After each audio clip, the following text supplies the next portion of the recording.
Welcome to Vape News Radio, the voice of vaping. In each show, we share the latest about regulations and things you need to know, plus upcoming conferences and fests, along with interviews with the movers and shakers in this fabulous vape space. Are you looking to get into this ever-expanding marketplace? Do you want to master this industry? Listen up as Norm Bauer, the vape mentor, shares it all. And here's your host, Norm Bauer. Hello and welcome to Vape Radio, the voice of vape, and this is show number 90. I'm Norm Bauer with Vape Mentors, and on Vape Radio, we talk to some of the major thought leaders in the vaping industry and empower you to be smarter and better in your vape business. Our supporters include Vibe, the Vape Industry Business Exchange. If you are a vape shop and want to tap into the collective buying power of hundreds of shops, visit vibe4vape.com. That's Vibe, the number 4vape.com. And if you are a liquid manufacturer of any size, they have options for you to stay compliant affordably and to expand your business model. Vibe will officially launch soon, and we'll include links to that event in our show notes. We're also sponsored by the Keller & Heckman E-Vapor Legal Symposium. We brought together 10 attorneys, including one from China, England, and Brussels, plus 8 industry leaders, and over 2 days filmed 12 hours of great insight to offer you.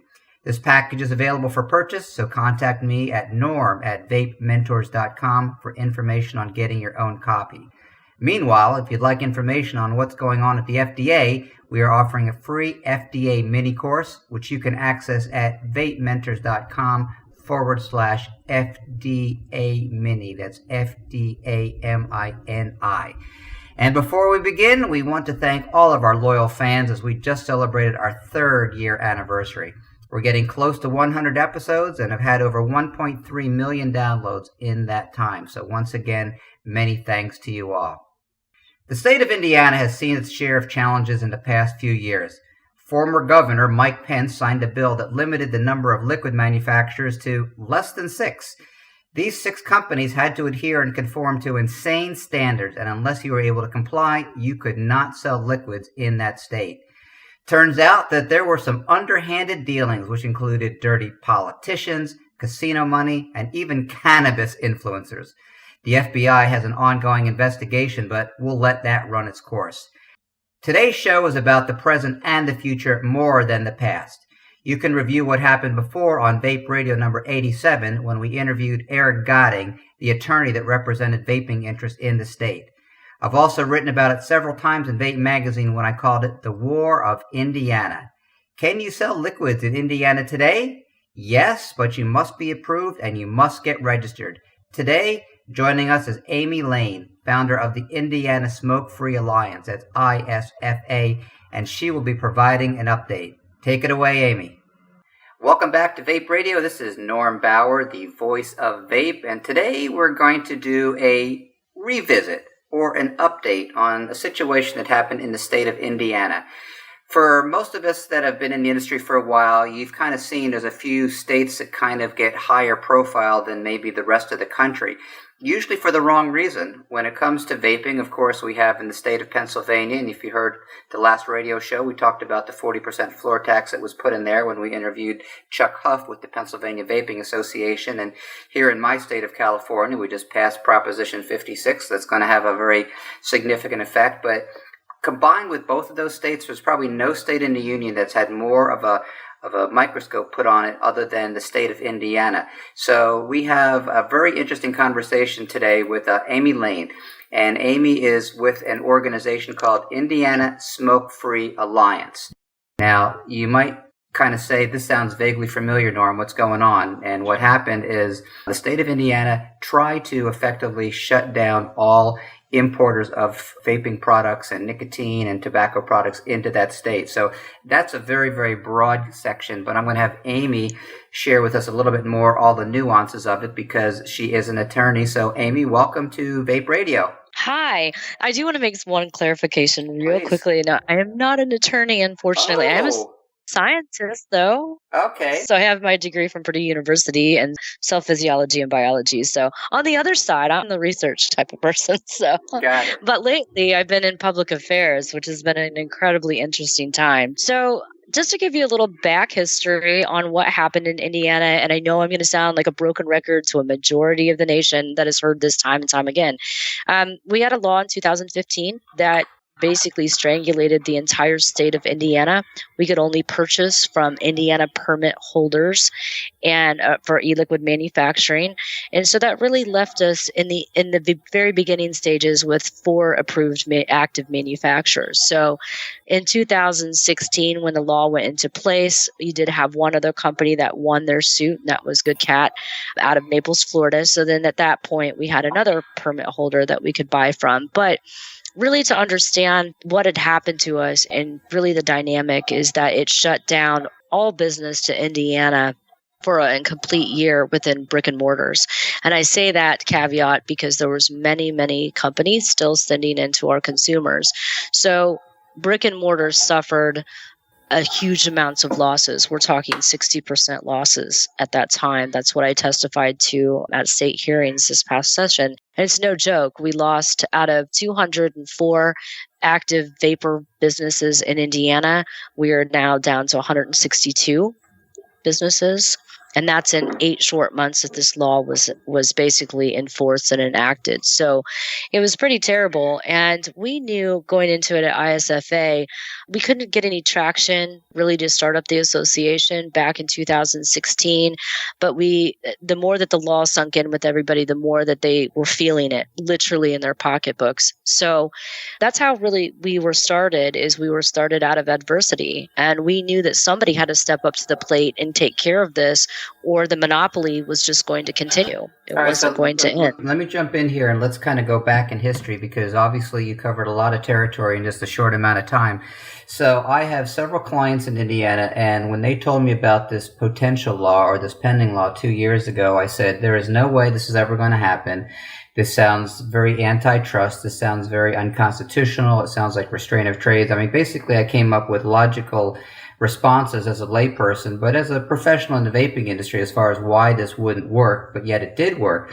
And of course, the governor that was behind that is no other than Mike Pence, who now of course is our vice president. So that's kind of a very ominous crossover here. We have a governor that's anti-vape, and he kind of went along with it. But I want you to maybe share over the next couple minutes as far as how did all this happen. And just so you know, Amy, this is show number 89. And of show number 89, I think that we've covered at least 4 shows just on the state of Indiana. There is no topic that we have not covered. So, congratulations. I mean, you are definitely in the limelight, because the state of Indiana has been such a lightning rod for controversy, and such a lightning rod for unfair treatment, and such a lightning rod for media hysteria. And when I interviewed one of the other gentlemen from the state of Indiana, and I asked him, what does the public think about this? Is the public concerned in the fact that businesses will be closed down and people's jobs were going to be lost? And the answer was,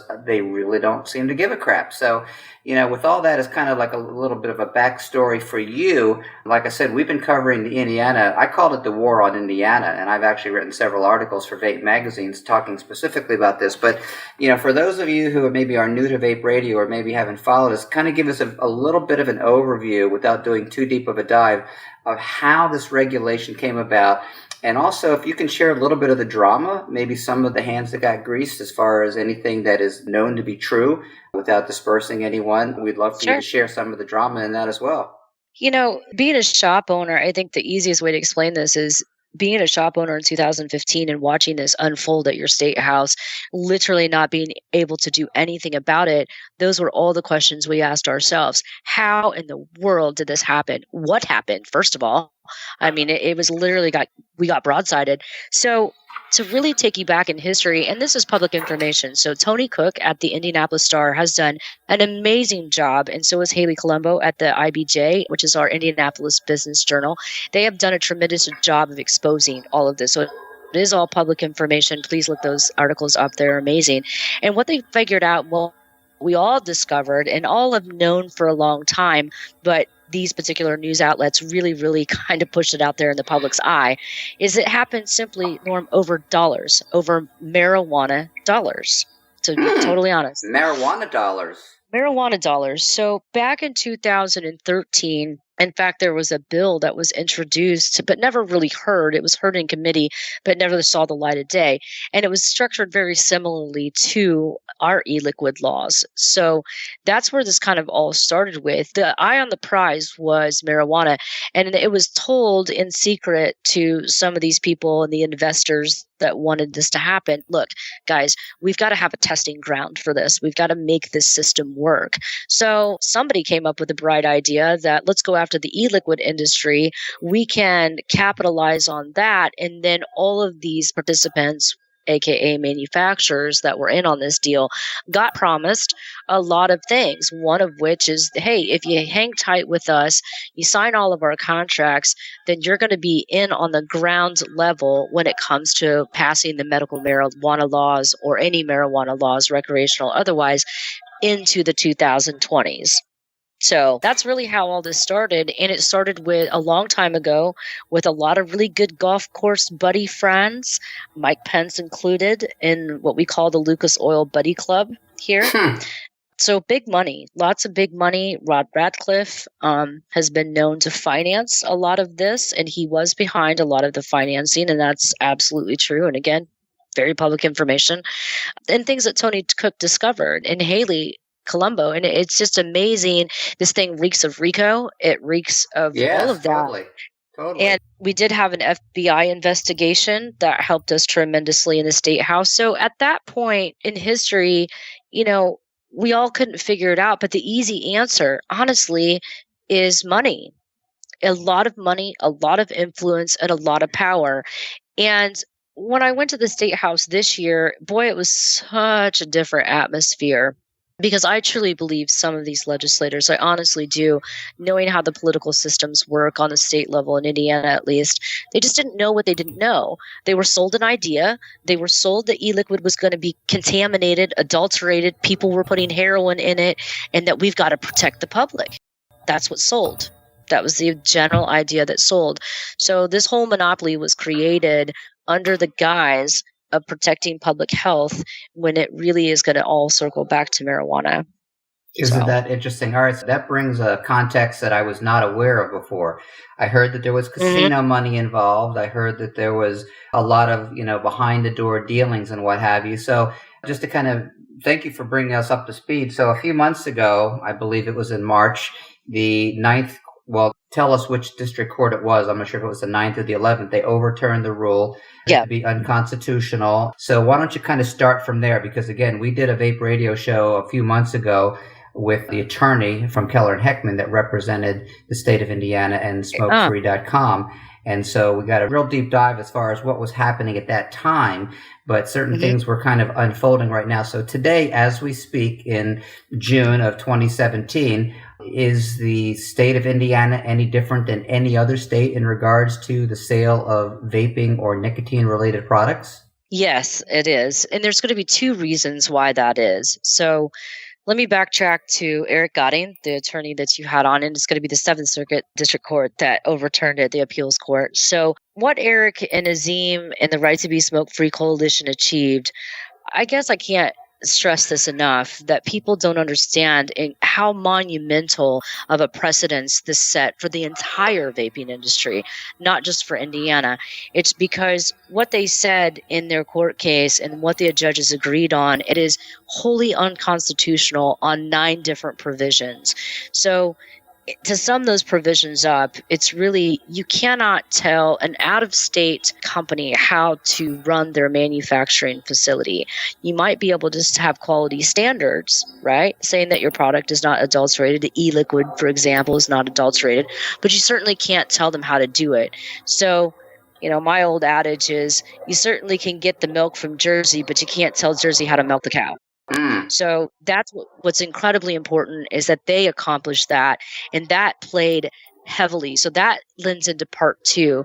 I truly, truly believe that Indiana Smoke-Free Alliance, part of our success was wholly due to Keller and Heckman and Right to Be Smoke-Free Coalition and the work that they had done, and Greg Troutman included. they did tremendous work. By the time you went into the state house, right? So now I'm going to speed it up a little bit because that judgment was there. These legislators realized, the Attorney General of Indiana realized, hey guys, we have to stay clear away from these. So what the opposition was going to present, Keller and Heckman just took that all out of their sails. Done. So the appeals court says, no, you can't put these things in.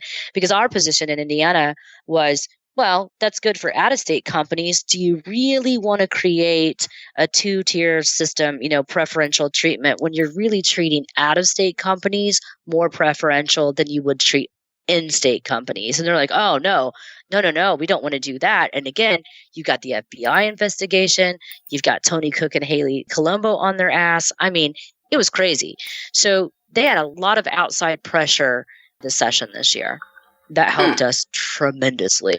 Well, there's no question about it. This didn't happen by itself. It happened with a lot of man hours and a lot of money behind it. And I know that Keller and Heckman and Eric and Nazim put a lot of their personal time into it. And so we worked with them, just so you know, a few months ago, we put together a legal symposium, which was designed to raise funds to offset some of the legal charges that were incurred with that. So this is something that for anyone who wants to know a little bit more about the legalities, we have recordings of that symposium. So right now, where do you see the state of Indiana going now that maybe they've avoided something that could have been a pretty severe crisis and probably a lot of egg on the face with a lot of people there? So where do you see the state of Indiana going? Amy, do you see it going more towards some degree of equality? Is this a precedent? Absolutely. Is this a precedent that will possibly give us a little bit of hope for the future? I absolutely think it does because, going back to session just very briefly, we are affiliated at Indiana Smoke-Free Alliance with the Vapor Technology Association, and I cannot tell you enough how they have played a role in it as well. Vapor Technology has written 90% of the language that you see in the Indiana bill, actually, in the Indiana law. So I don't know if a lot of people know that. We did that a lot behind the scenes. It was ISFA leading the fight. We have a lobby team engaged, and then we also had VTA on our side. And then, of course, we also had Keller and Heckman as well. So it really took this incredible team effort to get this done here in Indiana. And that's what it took. And I think the lessons that you learn and where you go from here, I do think it sets a huge example. Number one, it sets an example to the rest of the states that you can't do this. If you even try to do this, now you have not only case law, but you also now have real legislative law into place that says you cannot do this. So there's lots of things to draw from. So going forward in Indiana, I think it's absolutely imperative to understand it is a workable solution, but it is something within the constraints that we had to give on to a certain degree. So are you going to be able to function in Indiana? Absolutely. However, you still have a permitting process that you have to go through. You still have to talk to the Department of Revenue. You still have to talk to our Secretary of State and register as a foreign entity most of the time. And again, I'll defer to attorneys of whether your company qualifies for that or not. Now what we're seeing, we saw 4 manufacturers only. They were the only people that were allowed to do anything until Good Cat. They were obviously another one. But now we're seeing 10, 15, 20 people get approved. Nice. So now we're seeing the ATC approving like they're supposed to. They have 60 days. So to run down through the requirements briefly of what you have to have to be into the state of Indiana, you have to have a permit. It's $1,000. You apply to the ATC. They have 60 days to respond, which is reject or accept your application. And then after that, you're off and running. You do have to talk to our Secretary of State and make sure that your entity is registered as a foreign entity with the state of Indiana, and then you go from there. And then we also have a new license. We have a distributor's license. So say you're a company, Norm, that doesn't manufacture e-liquid, but you're a distributor that only distributes e-liquid. Well, you're allowed to sell into Indiana too. Now, you have to sell into Indiana, only Indiana-approved e-liquids made by manufacturers with permits, but it still gives you the ability to sell into Indiana. So there's 2 ways now. So that's what ISFA and VTA did, is we opened up the pathway. So Keller and Heckman that did a tremendous job, precedents. Then you had us creating the law and making a new one. So instead of repeal and replace, I could say it's a little bit of repeal and replace, to be honest, because it's a brand new law. We did the impossible. Most people really just kind of fix one law and go on to another. We built a completely new one and got that all the way through. Excellent. I'm going to ask you a question that takes you a little bit outside of the focus of the state of Indiana, because you are obviously heavily involved with VTA, and I totally respect Tony and those guys over there and all the organizations that have been pushing for advocacy and equality in the industry. So obviously Cole Bishop is off the table, and not a surprise to others. But based on where we are today in the middle of 2017, what do you see happening from a top-down view as far as the federal administration? So far, to the best of my knowledge, the Trump administration has really not wanted to get involved with this in regards to what the FDA did. Do you have any updated information or anything that you can provide, maybe from the talk on the street? I think the talk on the street, the talk on the Hill is the important thing that everybody has to remember about Cole Bishop. They're like, oh my gosh, that failed, blah, blah, blah, blah. Yeah, okay, it didn't work the first time. But what did work for the first time, and the first time that I'm hearing this on the Hill in common conversations, is that we are in common conversations. Vaping is a part of the conversation now up on the Hill. That has not happened in the years past. So to remember this was stepping stones, and to remember that it's not all going to get solved by one strategy or another, and we're going to have to go through several strategies that will fail, to be honest, to get to the goal. So that top-down view for me, it's going to happen. It is happening. It is happening behind closed doors now. There is talk about us for the first time, positively. But will those changes happen in time to save the industry? And it depends on what your perspective is, right? So if you're a company that doesn't want to have GMPs in place, you're the company that still wants to make e-liquid in your back room, I'm strictly not interested in saving you. We don't want them anyway. Right, exactly. So it depends on what your definition is. If you're willing to work with regulations, if you're willing to be patient, fight the hard fights, do what these state trade associations and these federal trade associations ask you to do. I don't care if you're a CASA member. I don't care if you're a SFATA member. I don't care if you're a VTA member. If they are asking you to do something, they're asking you to do it for a reason. Yeah. And do it. That builds it. Don't be these keyboard warriors. As an experienced entrepreneur for 4 decades, I've seen battles like this before in other industries. And a lot of people in vaping are relatively young and relatively inexperienced. And so in this very fast-paced success now and instant gratification now, sometimes we realize that some things do take time. This is not a marathon. This is not a sprint. This is a long-term strategy that is happening both on the federal level and certainly within certain inside states as well, to try to create some type of equality for vaping and give people the right to freedom and the right to choice. And I mean, we are in the optimum place in the whole entire world to speak for independence and to speak for freedom, because that's what the United States is all about. So with all that being said, Amy, is there anything else that you would like to share? Please provide your contact information, which of course I will put in the show notes. And then if anyone has any questions or comments, and if you want to get involved with her organization, I'm sure she would appreciate signing up and maybe keeping on top of what's happening there within the state of Indiana as well. Yeah. So to close it out for me, important things on the federal level, I believe, and this is just my experience with the Vapor Technology Association, they are the leaders. And I know I'll probably offend a lot of people saying that, but as far as the association that's doing it, they are very professional and they have a lot of guidance. So there are reasons why they ask you to do things, and there are things that are working that people don't necessarily see out front. So I do like their strategy. Okay, so as far as with the Indiana Smoke-Free Alliance, we have memberships actually very specifically built for companies to just get information about our state. We have an associate membership. It starts out at $99 a month. I mean, there's not many people that I don't know in any other industry that doesn't pay $99 a month to be a part of information. That's all it is. So we have things like that, and we're going forward. We have a really good relationship with the ATC, with the Department of Revenue, and the Secretary of State. Our lobbyists keep us really, really politically correct. And I say this all the time, but it is true. We're the state trade association in Indiana that gets it done, to be honest. So our contact information, if you'd like to email us, it's isfaboard, BOARD, @gmail.com. Or anybody can always contact me directly There is a ton of questions about Indiana. You can go on our website at www.insmokefree.org under news and events, and you're going to see we have written out an entire document of guidance for Indiana very specifically. But obviously, if there's more questions, then please don't hesitate to get a hold of me. I put my number out there for the public, Norm, because please call me. The quickest way to find out is just give me a call, or if you can't find the answers on our website. So my phone number is 765-432-8841. I am more than happy to talk to people all day long about what you need to do to get back into the state and how to do it right.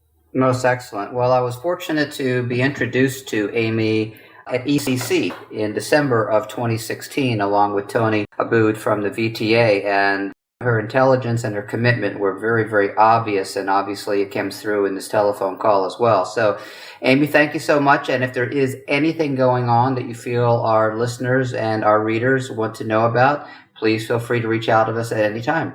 Thank you so much for having me on. I definitely appreciate it, and glad I could help clarify a few unknowns, the marijuana unknown about Indiana, the real reason, right? Indeed. Well, ladies and gentlemen, do not go away. We're going to be right back with our next show in just a moment.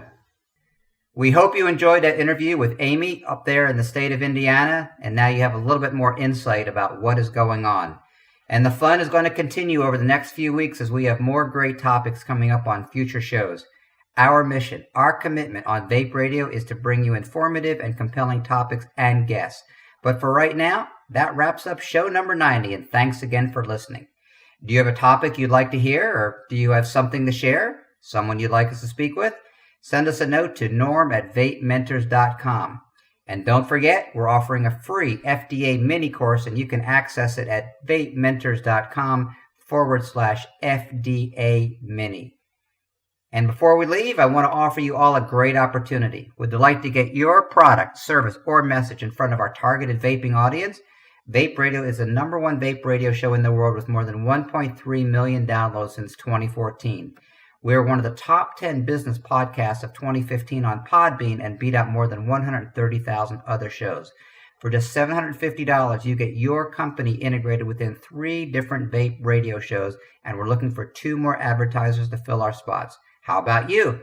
Contact me at norm@vapementors.com. And now we're done. So until next time, vape on.